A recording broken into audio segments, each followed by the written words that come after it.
So yun, magpapalit tayo ng ano ngayon, salamin. Medyo ano na kasi ito eh, medyo lumuluwang na eh. Paggawa tayo ulit ng salamin dito sa Ilax. Ayan, paggawa tayo ng anti-rad. Sabado ngayon at tignan natin kung bagay sa akin yung salamin na yun. Nantay tayo ng mga ilang araw. Ewan ko, ilang araw. Nakalimutan ko ng ilang araw. Pero sige, try natin. Antayin natin. See you. And yes, finally, gawa na natin from Ilax ang ating bagong salamin. Ito siya. Ito yung resibo ko, napirmahan na siya. At magpapanggap lang tayo na mag-unbox kasulad ng mga nag-unbox ng mga iPhone na nabukas na talaga. Nabukasan ko na to, nagamit ko na to kanina, kaya ganda ng ano niya pre. Ang lalagyan niya matibay. Leather siya sa ano labas. So yeah.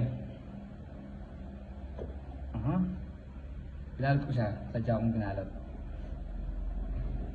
At ito yung salamin kabra.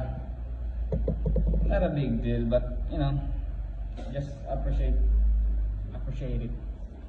At yun siya. Ito ang ating bagong looks. Again. Nasira na kasi yung sa, by the way, meron siyang dalawang pamunas. Yeah. Tibay ng ano niya, pre. At kasi palit ako ng salamin. Kasi nga yung isang salamin ko sira na, luma na. At nasira ng pamangkin ko na si Tristan. Ano nyo naman? Putol-putol na bro. But yeah, salamat sa pagsisilbi sa akin. Salamat sa paggabay sa akin sa nature. Nakita ko ng malinaw ang buong kapaligiran. Kung hindi nyo na itatanong guys, malabo na talaga yung mata ko. Like pagka ganyan tundo ko, talagang wala na, hindi ko na makita yung screen ko, blurred na lang. Ang labo ng mundo pre. Pero kung hindi ganyan ako, medyo diba? Pero tandaan nyo, may salamin ka man o wala, minsan ang labo ng mundo. Gusto nyo na mag-check out ng mga magandang salamin at talagang paniguradong quality. Quality yan pre, okay naman naman niya. Sa gilid niya pre. Siyempre, ano pa ba? Hindi ito yung sponsor, pero nakadalawang purchase na kasi ako sa kanila.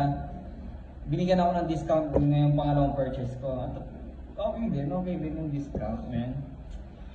So yun, like and follow nyo na rin yung page na Ilax sa Madabdab. Ayan. Hindi ako yung sponsor na, pero na-appreciate ko lang yung mga, you know, mabilis yung paggawa nila ng salamin. You know, hindi ka mako-board. Magagamit mo agad at matibay siya.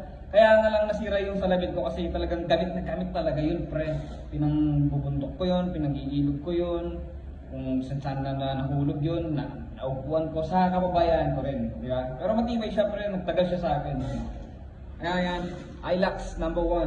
Next time, purchase ulit tayo dyan. Pag napaglumahan ko na to. Alright? Let's go! Boy! Tingnan mo, may bago na namang salamin si Tito Bright. Sisirain mo na. Guys, siya lang po yung nanira dun sa salamin ko. Nakikita ka ba? Apo. Sinira niya yung salamin ko. Tingnan mo, bago na naman yung salamin ko guys. Bagong gawa na naman to. 1 week ginawa to. Tingnan mo, sisirain na naman. Tingnan mo, inaabot niya mo, man. Tingnan mo, Ito po yung salarin kung bakit nasira yung salamin ko. Ito po. Siya po yung salarin. Siya po. Ayun o, ito po yung batang ito. Bakit po yung nakakainis na batang ito?